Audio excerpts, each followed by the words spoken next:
normas y por ende que es el único capaz de poder regir el sistema jurídico existente en dicha población. En cambio, el siguiente, Thomas Luke nos dice que el Estado es natural, el que existen los derechos naturales, que sí existen normas dentro de ese Estado, pero que se encargan de hacer cumplir las normas naturales existentes que normalmente se conocen como los derechos civiles. El siguiente.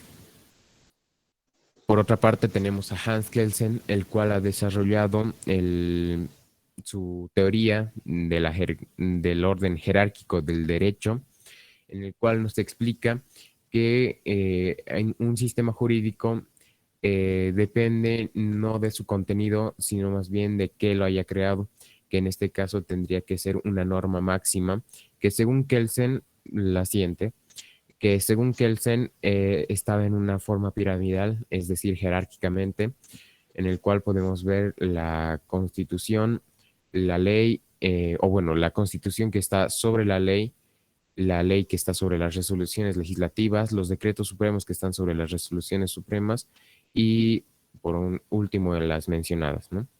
La siguiente. Ahora, en cuanto al punto número 3, referente al pluralismo jurídico y sus antecedentes. El pluralismo jurídico, según muchos autores, es la heterogeneidad del sistema jurídico, el cual implica que diversos sistemas normativos estén ligados y tengan coherencia entre todos ellos. Después, en cuanto a la escuela histórica del consuetudinario, nos explica que la costumbre es es la que rige y está también normada para que se pueda cumplir la costumbre. En cuanto a los pensamientos de distintos autores, podemos mencionar a Federico Savetti, el cual nos muestra lo contrario, que no solo a las leyes, sino que a toda forma de codificación tiene que estar normada por la ley. El siguiente. Pero en cambio, Norberto Tobio nos dice que el derecho no simplemente debe limitarse a interpretar las costumbres y que no sean rígidas. El siguiente. En el punto 3.1 podemos ver las diferentes concepciones del derecho o del pluralismo jurídico, en el cual principalmente tenemos el pensamiento de Eugenio Ehrlich, que nos menciona que el, el derecho del Estado no simplemente es el único derecho que existe dentro de la sociedad, sino que también está cualquier tipo eh, de información jurídica o bueno, formación jurídica que se desarrolla dentro de ella según la espontaneidad de la vida cotidiana, que es la costumbre, ¿no?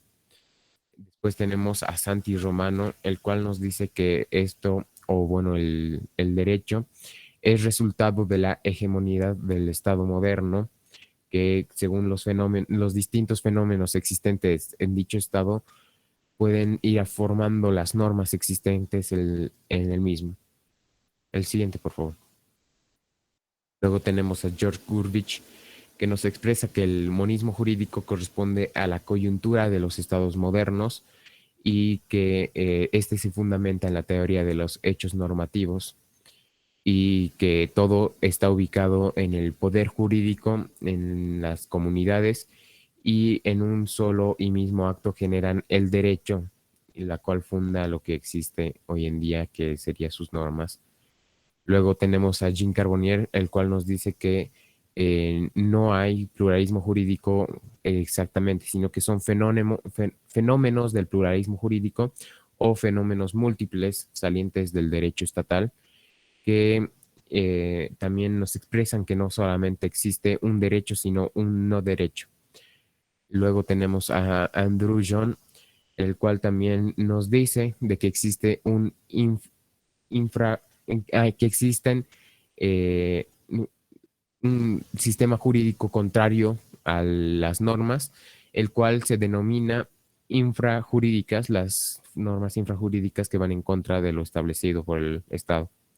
El siguiente, por favor. Luego tenemos a Boaventura de Sousa Santos, el cual nos dice que el pluralismo se impulsó de manera forzada a la unificación o la hegemonía de la administración de dicho o dicha colonia en cuanto a sus sistemas jurídicos. Luego tenemos a John Rawls, que nos dice que el pluralismo jurídico es la única fuente posible en una sociedad multicultural en la que la única concepción compartida es el derecho. Luego tenemos a Wilkin Lickham, el cual considera que el multiculturalismo es de modo liberal y es decir que las normas se pueden establecer de diferente manera en las diferentes culturas existentes en el país, protegiendo a cada uno de ellos, o perdón, en el Estado. La siguiente, por favor. Cuanto al punto número 4, viendo las clases de pluralismo jurídico, aunque existen muchos, vamos a recalcar los que nos ponen en el libro, que por favor la siguiente, es la que se divide en dos tipos, que es la que está organizada por el Estado y el que está organizado desde las comunidades. En el que está organizado por el Estado es el que se gesta a partir del Estado y por lo tanto ese es el que permite, autoriza y norma cualquier tipo de instancia. Y esto significa que debe existir presencia de un ámbito social semiautónomo y el cual regula vertical y jerárquicamente los grados de aplicación del derecho dentro del Estado. En cuanto al Estado, o bueno, el pluralismo jurídico, el anterior, el pluralismo jurídico que está o bueno, el anterior, por favor, ahí. El que está organizado desde las comunidades establece que este actúa en un ámbito espacial construido por las fuerzas sociales. Es decir, que según más que todo las costumbres de las diferentes culturas existentes en el Estado, por las cuales se forma el derecho de aquel pueblo o de aquel país, referente a las diferentes situaciones que se pueden presentar dentro de una cultura o de una sociedad y se establecen normas para poder absorberlas. Ahora sí, el siguiente. Ahora viendo los pensamientos de diferentes autores en cuanto a a las clases de pluralismo jurídico, podemos mencionar principalmente a John Griffiths, el cual nos dice que principalmente el derecho estatal decide reconocer la existencia de otros ordenamientos jurídicos para lograr su afán totalitario, es decir, reconociendo distintas normas, distintas leyes para poder abarcar la mayor cantidad de casos o normas que se necesiten para poder dirigir al país. El siguiente, por favor. Luego tenemos a Daniel Bonilla Maldonado, el cual nos dice que se divide en el sistema interno, el cual se da dentro de un sistema jurídico, el cual se subdivide en el pluralismo jurídico social y el pluralismo jurídico formal. Y también nos dice que existe el pluralismo jurídico igualitario que se presenta en el derecho estatal y los otros sistemas coexistentes en un plano de igualdad. Y también existe el pluralismo externo, en el cual se coexiste la pluralidad de diferentes órdenes legales, como puede ser de diferentes estados, para absolver diferentes situaciones, pero que tengan relaciones entre ellas. El siguiente, por favor. Ahora, según Libardo o Ariza Higuera y Daniel Bonilla, existen dos clases de pluralismo, el clásico y el contemporáneo.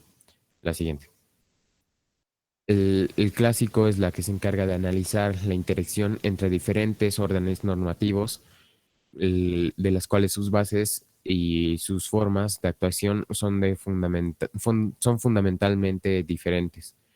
Luego, el derecho constitucional sería, por una parte, o una forma de describir o conceptualizar los sistemas jurídicos de dichos estados o dichas sociedades. Y prácticamente, en resumen, podemos decir que es el pluralismo jurídico. Se ocupa de estudiar la coexistencia de distintos derechos en un mismo espacio, entendiéndolas en función de competencia, separación y autonomía. También podemos mencionar de que este es como más o menos considerado como la globalización. Eh, y por favor, la siguiente. Ahora podemos ver el pluralismo céntrico estatal, el cual se caracteriza por el reconocimiento de la pluralidad dentro del sistema legal y se refiere a diferentes leyes para diferentes grupos de la sociedad, todavía en el marco del derecho estatal. La siguiente, por favor.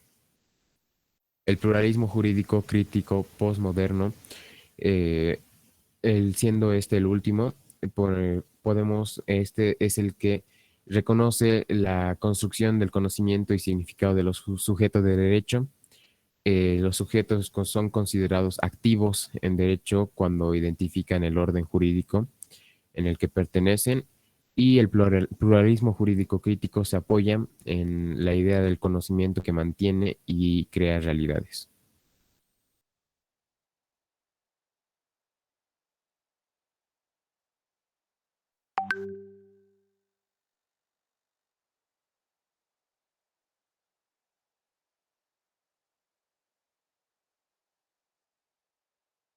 Mario,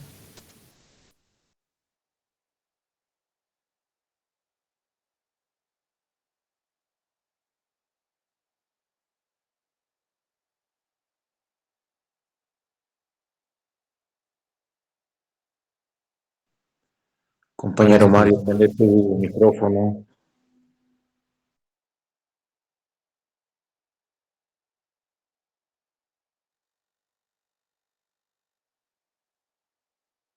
parece que su internet está mal y se ha desconectado. Eh, Ahí está. Logran escucharme, ¿no? Sí, compañero, ahora sí. Norbert Bobbio indica que la postura teórica del pluralismo puede albergar en una ideología y de los grupos oprimidos por el Estado, ¿no? Y Emil Durkheim, la versión descrita, no admite que el pluralismo sea como proyecto democrático. Eh, el siguiente, por favor, compañera. Ya.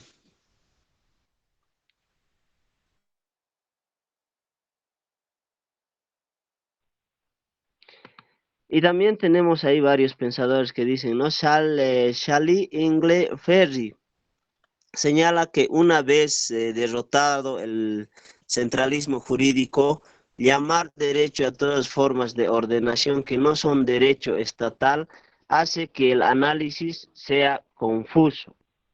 Y Michel Foucault señala que existiría un número inmenso de discursos judiciales denominados sometidos y excluidos por el discurso denominante del derecho estatal.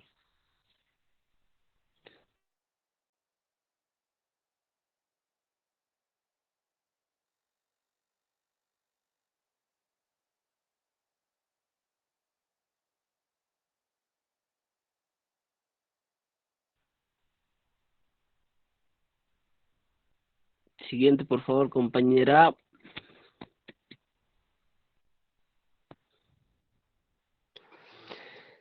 El derecho indígena en el contexto del pluralismo jurídico. El derecho indígena en el conjunto de normas que tiene deficiencia o comunidades que han sobrevivido en la opresión del Estado moderno. Óscar Correa indicó que el pluralismo jurídico es un caso que existen dos o más sistemas normativos en un mismo territorio. Como ahora tenemos, ¿no? Acá en Bolivia diferentes normas, tenemos que es la nueva jurídica o las normas jurídicas y también tenemos lo que es la justicia indígena originaria. Esther Sánchez dice, esta autora colombiana expresa que los sistemas indígenas crecen de principios o carecen de principios y reglas orientados a la manera del derecho positivo. Siguiente, por favor. Y la peruana Raquel Irigoyen, en relación a la justicia indígena, expresa que el espacio colonial fue el terreno en que se aplicó la teoría del pluralismo jurídico de manera sistemática. La cultura europea es el modelo de la cual deben formar de las demás naciones del mundo. También, ¿no? Perdón. El siguiente, por favor. Antecedentes del pluralismo jurídico en Bolivia. Ahí tenemos en las imágenes cómo fueron los indígenas cuando han venido los españoles, han sido colonizados, ¿no? En Bolivia se aplica desde la época colonial, un breve les voy a explicar. El siguiente, compañera, colonial. Se aplica desde la época colonial, conquista españoles fue una imposición cultural, valores y también del derecho. En la República, usos y costumbres de los pueblos autónomos, las prácticas jurídicas autonómicas se respetan mientras no contradigan valores, principios y derechos del Estado. ¿No? Ahí decían, se respetan los valores y derechos de los pueblos indígenas, pero no pueden sobrepasar las leyes, ¿no? Un ejemplo que podemos poner. El siguiente, por favor. Tercero, el Congreso Campesino. El Congreso Campesino llevado en Cochabamba el 26 de junio al 5 de julio de 1987, donde claramente se distinguieron dos propuestas, una venida del marxismo-leninismo encabezada por Víctor Morales y otros, encabezado por Genaro Flores, que postula a la ideología de catarismo, discurso étnico que planteaba el pluralismo, en que otros términos significaba el respeto a los étnicos culturales. Querían construir un Estado plurimulti. Posteriormente, esta tendencia ideológica se consolida como partido político a la cabeza de líderes como Genaro Flores, Walter Reinaga, Víctor Hugo Cárdenas, Fernando Untoja, Luciano Tapia y otros, además apoyados por Silvia Rivera, Cusicanqui, Javier Albó. Esta propuesta habría sido aprobada por grupos de izquierda cobijadas en las ONGs, empero esta introducen la temática del pluriculturalidad en el movimiento cocalero emergente en los pueblos indígenas del oriente boliviano. Ahí es como podemos tener lo que es el derecho indígena en el contexto pluralismo, el pluralismo jurídico, críticas y futuras de esta propuesta. Ahí tenemos claras experiencias de que como antes los pueblos indígenas originarios eran oprimidos, o sea, no tenían, digamos, esa libertad que tenían los ciudadanos, ¿no? Ahí, aquí en Bolivia tenemos un claro ejemplo de que ahora, gracias a esos antecedentes o a esa opresión que sufrían los pueblos indígenas originarios más antes, se ha cambiado lo que es, ¿no? Poco a poco han ido revolucionando, han ido juntándose entre diferentes grupos y han podido, digamos, han podido lograr lo que ellos querían, ¿no? Poder consolidar lo que ahora tenemos es la constitución política del Estado. Tenemos reconocidos lo que son las 36 nacionalidades indígenas originarias, tanto completamente con sus usos y costumbres, y lenguas, ¿no? Tenemos diferentes tipos de idiomas y estamos reconocidos en la Constitución Política del Estado, que ahora somos Estado plurinacional. Como en nuestra Constitución Política del Estado, en el capítulo primero, artículo 1, dice: Bolivia se constituye en un Estado unitario.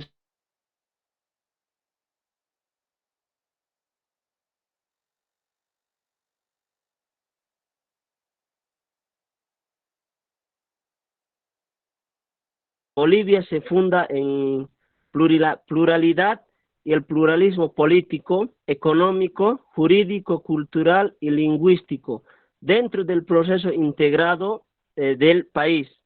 Ahí podemos ver claramente, ¿no? Todo ese proceso que ha venido, mm, que ha tenido que sufrir en Bolivia, estoy hablando de un ejemplo de Bolivia, ¿no? Que es todo ese proceso que ha venido con la lucha para poder garantizar todas las costumbres, usos y costumbres que tienen los pueblos indígenas originarios. Con eso estaría terminando nuestra exposición.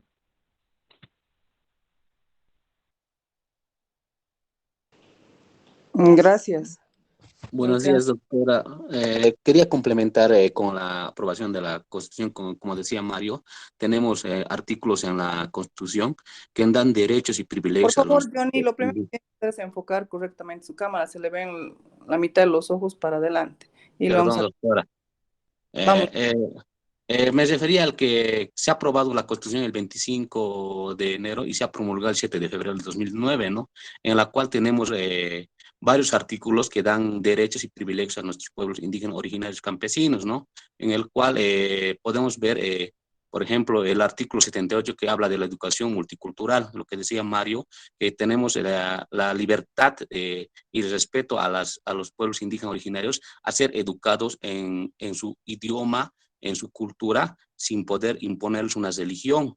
También podemos hablar sobre las jurisdicciones indígenas originarias campesinos, que está en el artículo 190 al artículo 192, en la cual nos refiere a sus normas, a sus leyes, a sus tradiciones, la cual la Constitución ya las respeta, antes que no lo hacía. También podemos hablar de las autonomías indígenas originarias campesinos en el artículo 289 al 296, en la cual nos menciona que se respeta sus territorios y su superficie donde habitan estos pueblos indígenas originarios. Como decía que Mario, son 36 pueblos indígenas originarios campesinos reconocidos con sus respectivos idiomas, ¿no? Esto mencionamos, doctora, para poder ver que nuestro país está ya inmiscuido en esta situación, y esto ha sido gracias a la lucha de mucha gente, ¿no? Como decía en el tercer congreso, cuando han planteado este tema del pluralismo en Bolivia, se ha estado peleando durante muchos años, que ha costado incluso vidas, ¿no? Y hay que ser sinceros, esto ha sido gracias al cambio de gobierno que se ha gestado en el 2005, cuando ha entrado el compañero Evo Morales a la presidencia. Si no fuera esto posible, tal vez en este momento íbamos a seguir con la constitución antigua, y lamentablemente había leyes que protegían, digamos, a los campesinos, que era la ley 450, que incluso se aprobó el 28 de febrero en 1946, la cual no respetaban los gobiernos, ¿no? Lamentablemente, creo que todos tenemos ascendencia de estos pueblos, tanto quechuas, aymaras, que en este momento estamos reconocidos como mayoritarios, eran discriminados y eran tildados, ¿no? Lo último que ha pasado en el 2019, ¿no? Con los jóvenes que han organizado aquí en Cochabamba, y han sido lamentablemente mujeres de pollera golpeadas, agredidas en la ciudad, lo cual no debería pasar, ¿no? Creo que este nos da un contexto que Bolivia por lo menos está entrando a este índole de respeto hacia las mujeres, o a los pueblos indígenas originarios campesinos, para poderlos tomar en cuenta y respetar sus derechos. Eso sería quería complementar, doctora. Gracias.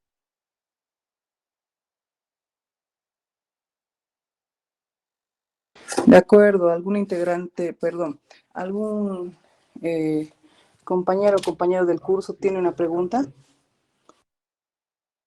Levanten la mano, por favor.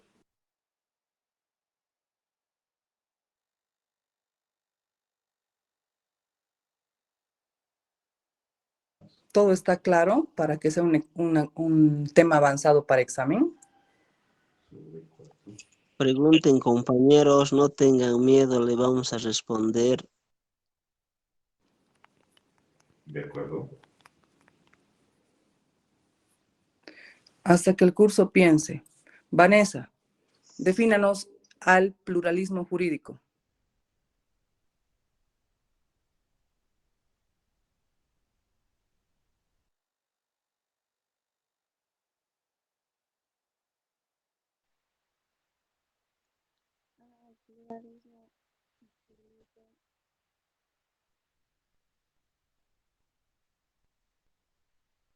Jocelyn, ¿qué es el pluralismo jurídico? Ya que Vanessa no dice nada.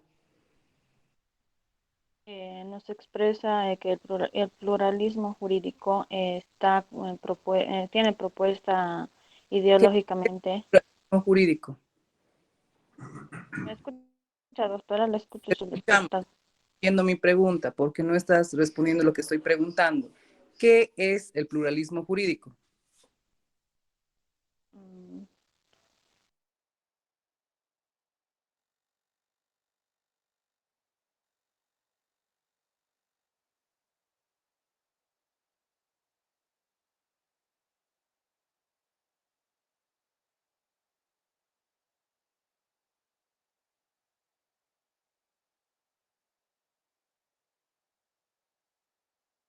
Explíquenos la diferencia entre el monismo jurídico y el pluralismo jurídico.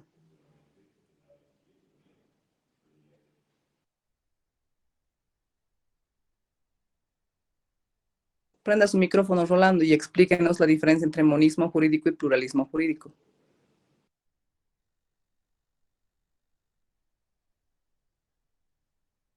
Buenos días, doctora. Según el pluralismo jurídico sería formar aquellos casos en un solo Estado que se conoce a distintos sistemas jurídicos. Eso sería, doctora. ¿Y el monismo jurídico?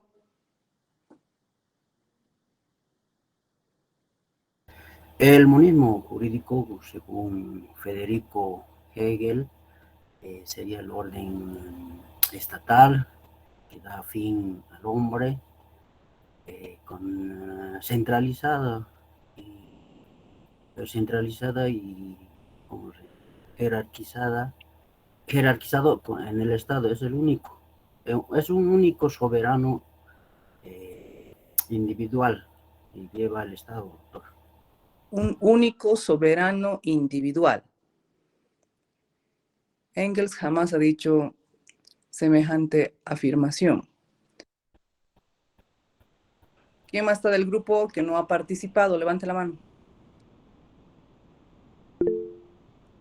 Juan. Oscar. Juan, ¿cuándo se modifica la Constitución Política del Estado?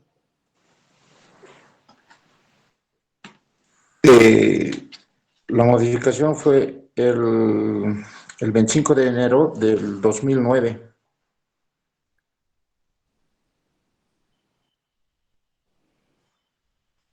Antes de esa modificación, ¿Bolivia qué sistema tenía? Sistema republicano, doctora. ¿Pluralista o monista? Estamos hablando del pluralismo jurídico. Capitalista, es el mismo.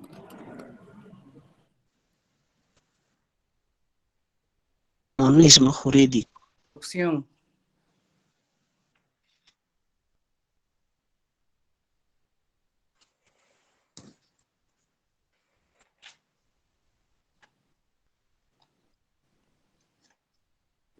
¿Quién más está en el grupo no ha participado?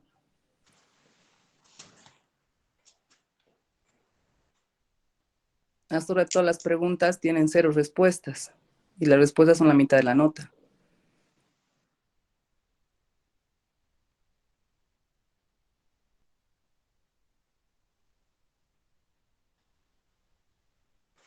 Antes era un sistema monista, doctor.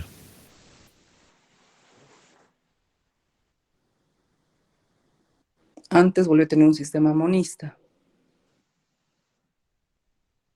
No es cierto. Bolivia, cuando no se reconocen sus normas, ha tenido modificaciones. Y de hecho, cuando llega la conquista, después de 1492, en esa conquista ha existido sometimiento, no solamente físico, sexual, sino también de imposición cultural. Por eso el idioma que tenemos, por eso las normas que tenemos, que no eran distintas en el sistema americano a las normas españolas. Es más, existía su moneda, teníamos su administración de justicia, y después recién viene la modificación constitucional.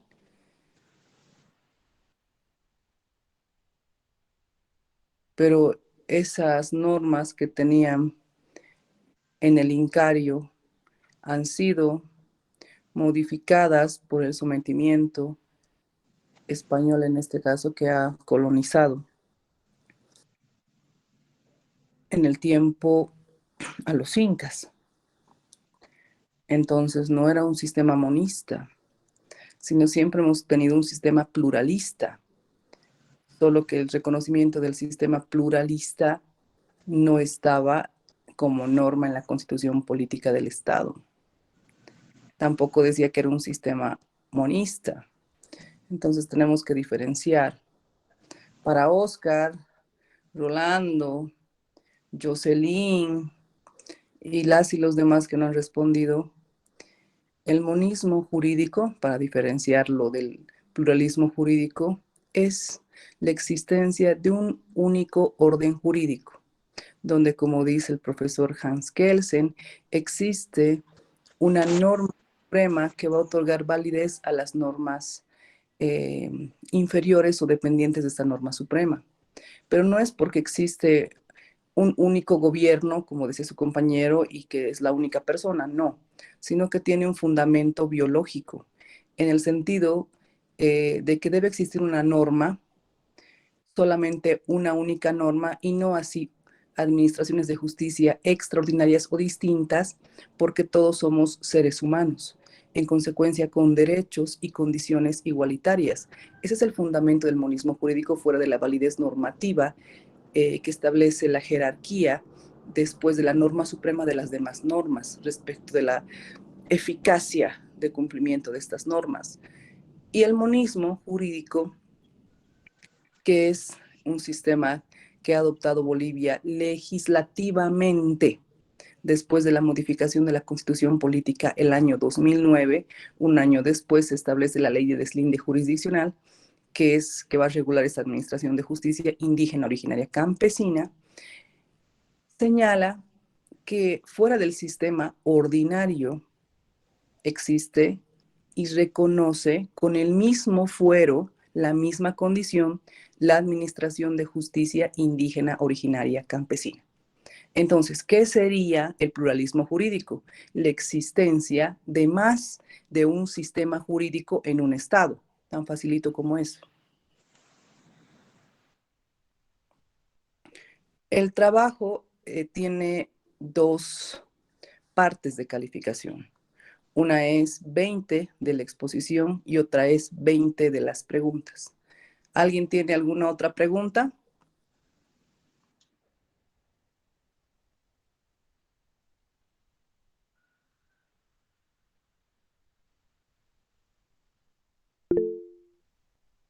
Esther, vamos. Doctora, no sé si puedo aclarar, ¿no? Buenos días, doctora, buenos días, compañeros. Y bueno, felicitarles por la exposición. No sé si podía ampliarme dentro de las clases de pluralismo jurídico, existe, ¿no? Hay un pluralismo externo. No sé si se podían ampliar esa explicación. ¿A qué se refiere el pluralismo externo? Esa sería mi pregunta, doctora. Gracias.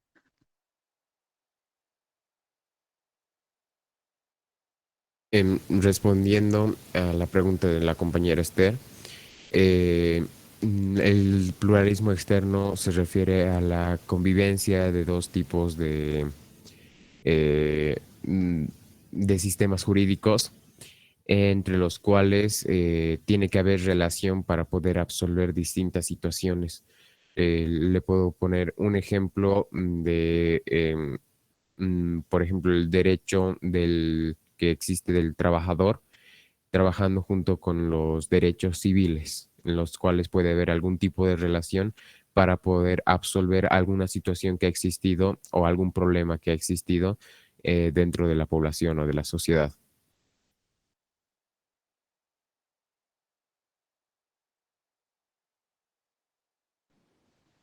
¿Te has respondido, Esther?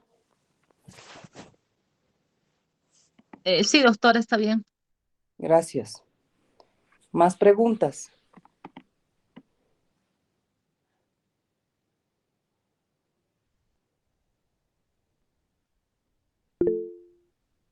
Giovanna, si no hay preguntas significa que el tema está claro y es un tema avanzado para el examen, por si acaso. Giovanna. Buen día, doctora.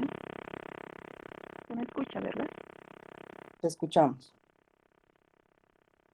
Hablando del pluralismo jurídico en Bolivia, si es un pluralismo jurídico, ¿cuántos sistemas jurídicos existen en Bolivia?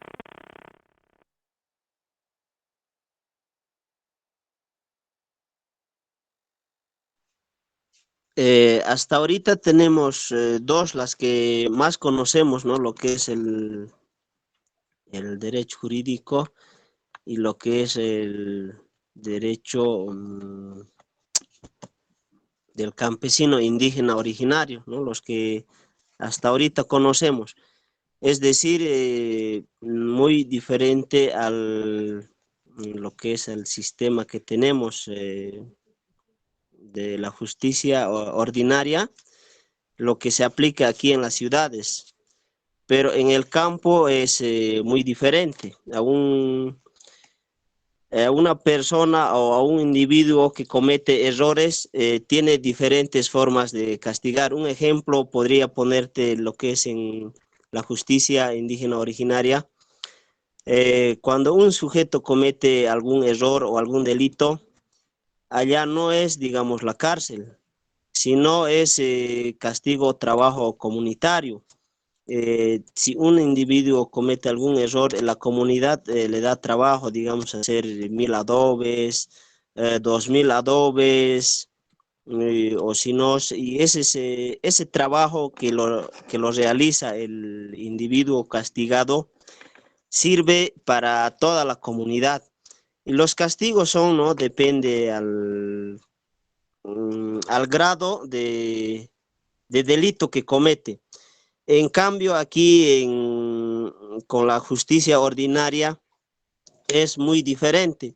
Un individuo que comete delito también depende al grado que comete, puede ir como 1 año de cárcel, 2, 3, hasta 30 años, ¿no? Creo que hasta ahorita tenemos el máximo castigo que tenemos es 30 años. ¿No? Normalmente los que se dan 1 año, 2 años, creo que no lo cumplen. Es directamente, digamos, cada cierto tiempo vas a presentarte a la fiscalía y vas firmando. Eso sería 2 ejemplos, ¿no? Tal vez no lo he explicado exactamente, pero eso es las 2 leyes o las 2 normas que manejamos en Bolivia. Complementando y sin... Perdón, Johnny. Compañero, seguí, compañero. Bien, complementando, si no me equivoco, en el artículo número 1 de la Constitución, nos dice que Bolivia se funda en el pluralismo político, económico, jurídico, cultural y lingüístico. Si no me equivoco, esos son los que Bolivia reconoce también.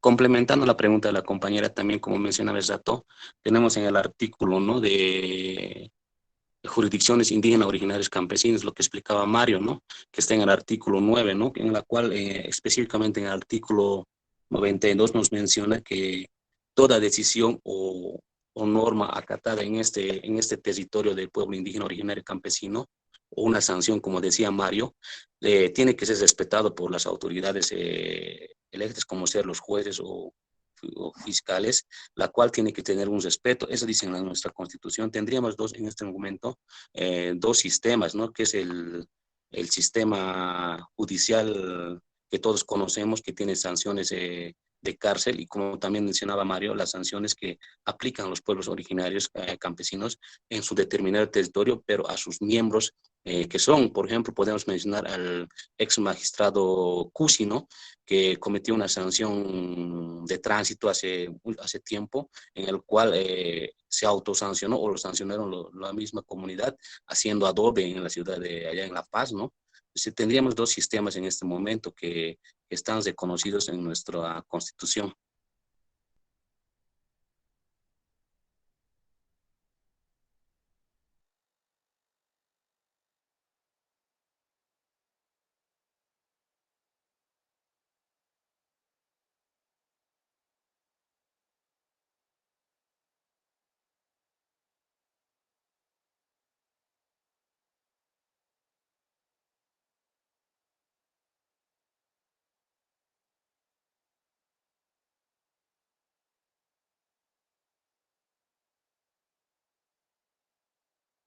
Antes de que les diga su calificación, a ver, es cierto en parte la explicación de la última respuesta y no también, porque si bien, como dice Mario, existen, respondiendo a la pregunta de su compañera, dos sistemas jurídicos, y eso ya nos vuelve un país pluralista.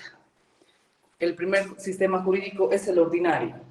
El segundo sistema, o igual, no digo segundo porque no hay una preeminencia de importancia ni jerárquica, porque son iguales, es la Administración de Justicia Indígena Originaria Campesina, y está regulada por una ley, la Ley de Deslinde Jurisdiccional. Entonces, no es que cometan un delito y se administren justicia a ellos, no es así, como dice Mario, ni el último ejemplo del ex magistrado.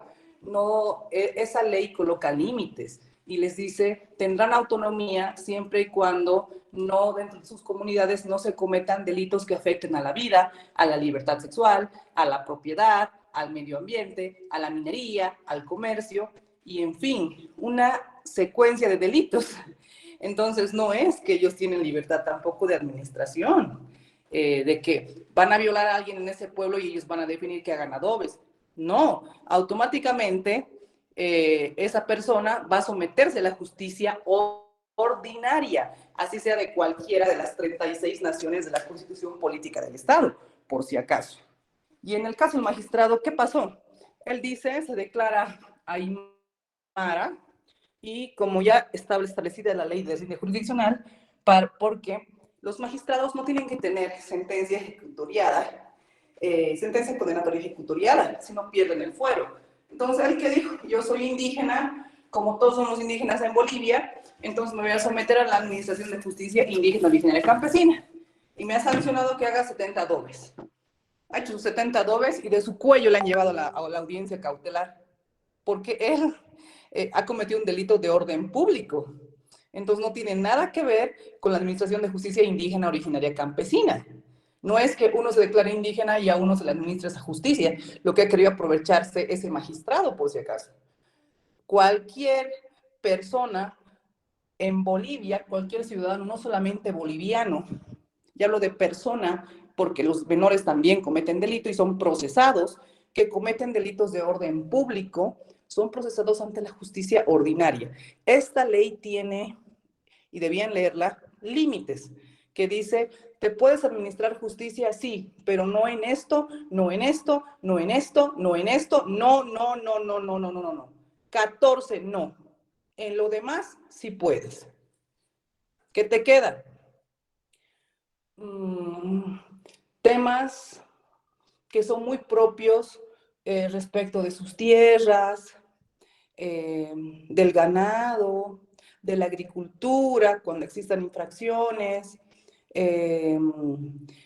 y se están elaborando las cartas orgánicas para establecer estas reglas, que tampoco pueden estar, que cada vez que alguien cometa alguna falta dentro de la comunidad, pues le den un castigo que se imaginan, sino tienen que elaborar sus cartas orgánicas donde estén establecidos. Ya tenemos el caso de Ragaipampa, que tiene su carta orgánica que establece procedimientos. que lo va a exponer el cuarto grupo, creo. Entonces, no es tan serio decir que se van a administrar justicia cuando cometen delito en la aplicación de la administración indígena originaria campesina. No es así. Si se comete delito en estas comunidades y son delitos de orden público que afectan a la libertad, que afecten a la libertad sexual, que afecten a la minería, que afecten al comercio, que afecten al trabajo, que afecten, no se administra, no se resuelve dentro de la justicia indígena originaria campesina. Más bien, esta ley de deslinde jurisdiccional que crea estos límites, por eso es deslindar. ¿Qué significa deslinde? Me estoy saliendo del sistema ordinario, pero no me puedo salir del todo, porque nos dice más bien el pluralismo que tienen que ambos sistemas apoyarse, trabajar juntos. Por eso hablamos de una interlegalidad. Entonces, un fuero no es distinto al otro, sino que más bien se ha regulado que estas administraciones de justicia no muchas veces no definían o no tenían una línea de tratamiento cuando existían delitos de orden público. Entonces, más bien con esta norma, la administración indígena originaria campesina no puede sobrepasar los límites de la ley de deslinde jurisdiccional. No puede establecer castigos físicos, no puede establecer castigos de privación de libertad, no puede establecer castigos sexuales. Entonces, no hay una definición para decir que es un sistema independiente, por si acaso. Entonces vamos a ver que existen clases de pluralismo jurídico. No es tan fácil como decir, Bolivia es un país pluralista, tiene dos administraciones de justicia, la justicia ordinaria y la justicia indígena originaria campesina, que administre como quiere. No es así, no es cierto. Entonces existe una clasificación de los tipos de pluralismo. Hay pluralismos jurídicos aparentes, hay pluralismos jurídicos totalitarios. Entonces, el siguiente grupo también tiene que explicar en qué tipo de pluralismo nos encontramos. Porque si yo te reconozco derechos, obligaciones y la defensa de tu protección propia de administración de justicia, pero te digo, no puedes. Entonces no estamos hablando de autonomía, ¿no? Así que corresponde un análisis más profundo. Bueno, sobre la exposición, Esther, dime.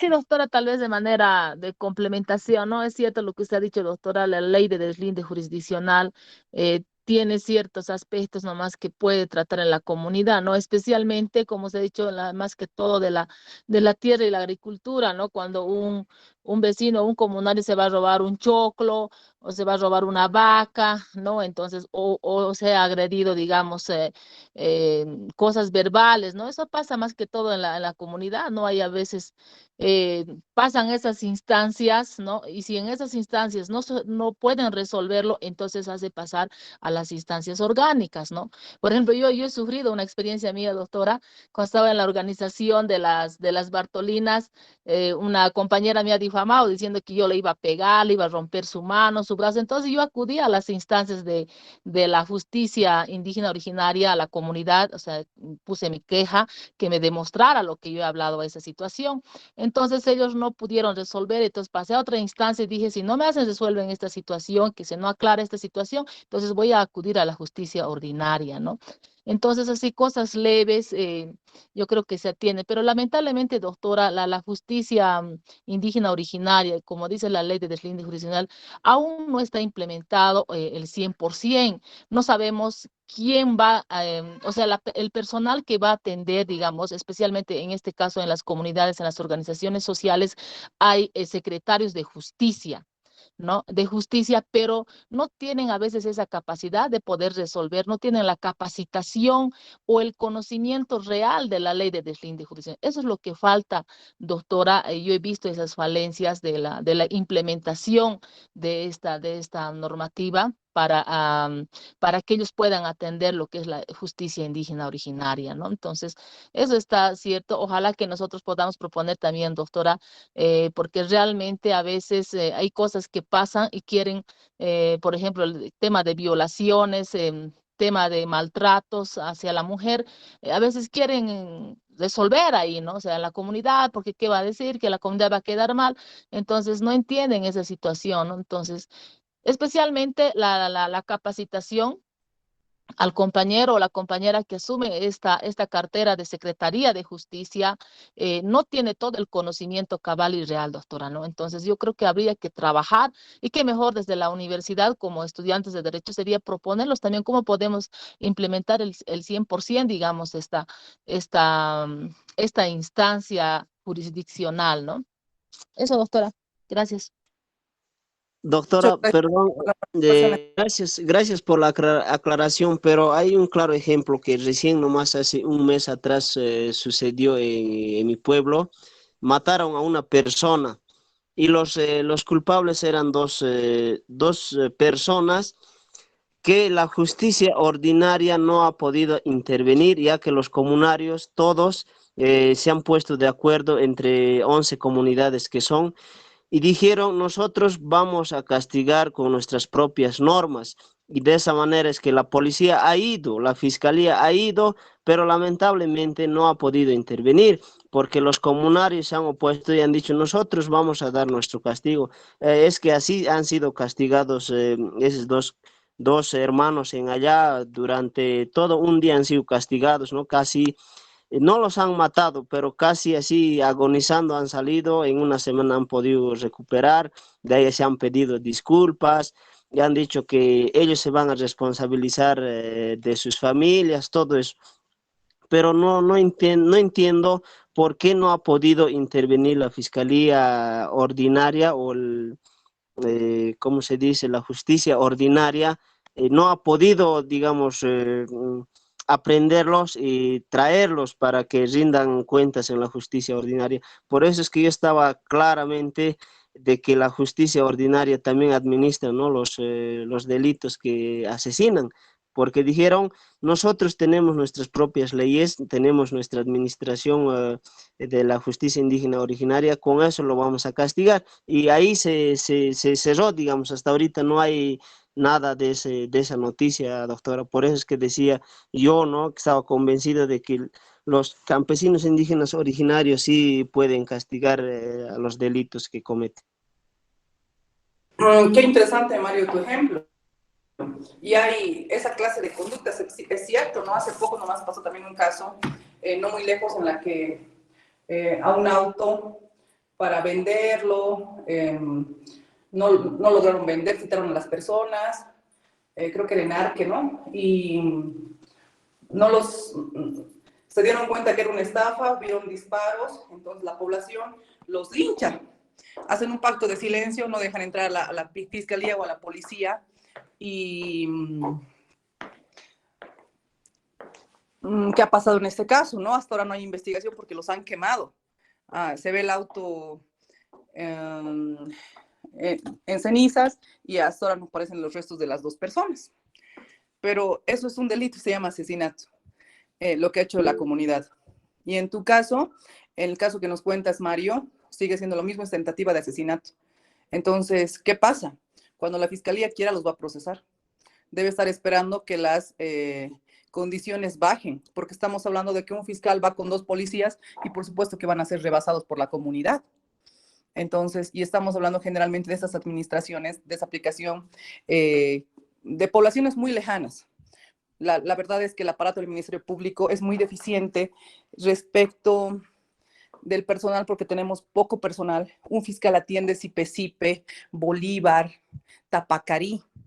Entonces, un solo fiscal y se traslada. Entonces, cuando ocurre un delito en Sipe y es en audiencia en Bolívar, que es completamente lejos, hay un retardo de justicia.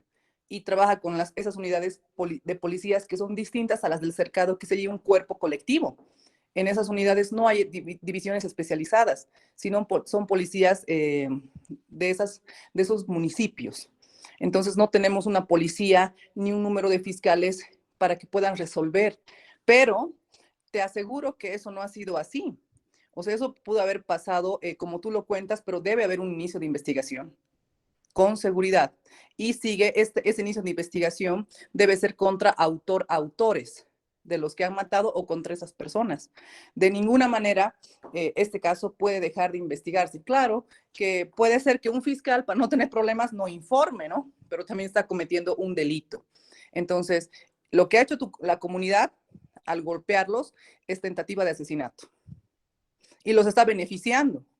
¿Por qué? Porque cuando está por el delito que ellos han cometido, están sufriendo una agresión y en consecuencia se va a atenuar su sanción, por si acaso.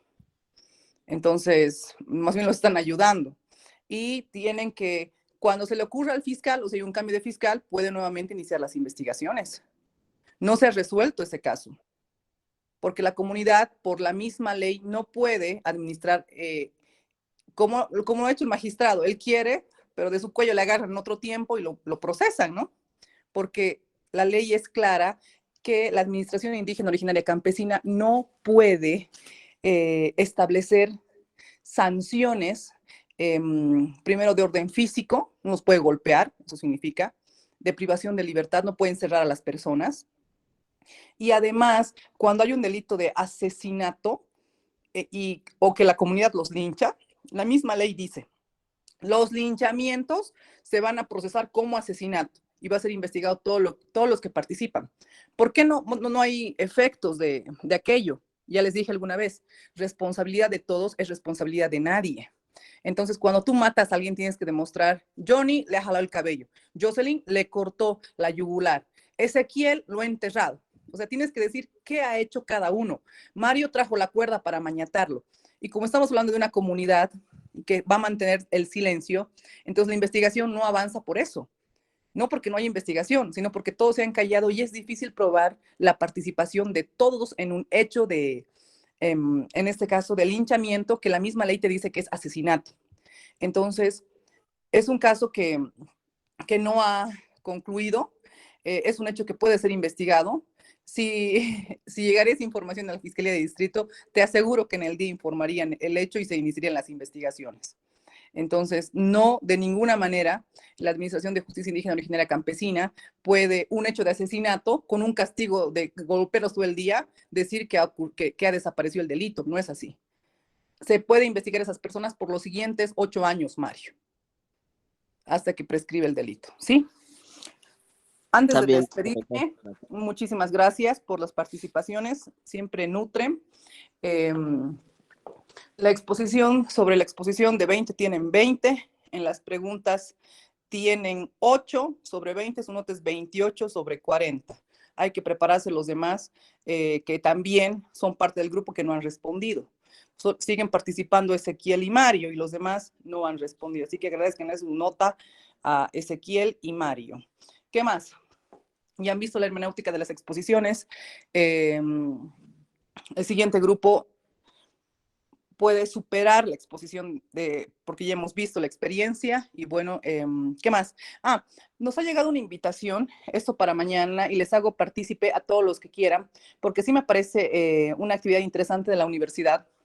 La Dirección de Interacción Social Universitaria, la DISU de la Universidad Mayor de San Simón, está juntamente con la Fundación El Puente organizando una hora deportiva donde uno va a participar haciendo gimnasia en el Coliseo de la Universidad y la inscripción es 10 pesitos. ¿Y qué tienen? Todo ese dinero que se junte va a ir a la operación de los niños de las comunidades indígenas originarias campesinas que necesitan operaciones cardíacas. Y que ustedes saben que esas operaciones superan los $30,000, ¿no? Y se les está apoyando a los niños de las comunidades indígenas originarias campesinas, que bueno que expongamos este tema precisamente con ese ejemplo, en sus operaciones del corazón. Así que yo les invito a todas y todos. He pedido ayer de la DISU que se pueda establecer un talonario de inscripción en la oficina de género que queda en el pasaje autonómico. Los que quieren se inscriben con Cristian. ¿Qué tienen que hacer? Participar del evento. Es 1 hora. Y va a estar en el Classroom una ventanita y tienen que hacer el análisis de si su participación con la multiplicidad de universitarios en el Coliseo es un hecho social o no. Usted ya sabe cómo hacer esa tarea. ¿Cuánto cuesta? ¿Cuánto vale? 10 puntos. Ese trabajito. Así que los que quieren subir de nota, ahí tienen un mecanismo que les puede ayudar. Voluntario para que ustedes puedan colaborar con esta actividad que yo siempre les digo, lo más importante es ser buenas personas y en este caso como universidad, pues corresponde que brindemos la ayuda. Lucelian. Sí, doctora, ¿qué horario va a ser el evento? Son en 2 horarios, de 9 a 10 y de 10 a 11. A cualquier horario se puede inscribir. Es solamente ahorita en el Coliseo de la U. Y bueno, hoy las inscripciones están en la oficina de género, se comunican con el auxiliar. Cristian les va a dar toda la información para ver de esas sus inscripciones. Ahí está su teléfono, se los he anotado, y cualquier coordinación al grupo de WhatsApp con Cristian, ¿no? Es solamente 1 hora, mañana de 9 a 10 o de 10 a 11.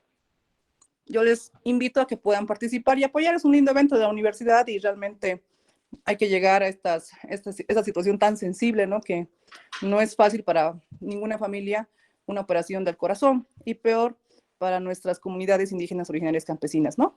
Y esta fundación se dedica precisamente a buscar instituciones que puedan colaborar con acciones y ya tienen personas identificadas, personas realmente que necesitan el apoyo y son todos menores de 12 años, así que son niños chiquitos y realmente hay una expectativa de vida amplia si ellos logran superar estas operaciones, ¿sí? Así que invitados están. Se los quiere mucho, Huites de San Simón. Estudien. Esta parte del pluralismo jurídico es muy interesante. Vamos a ver que va a cambiar la perspectiva después de que ustedes pasen ese segundo parcial. Gracias y buenos días. Chao, chao. Hasta luego, doctora. Hasta luego, doctora. Que le vaya bien, doctora. Hasta luego, doctora.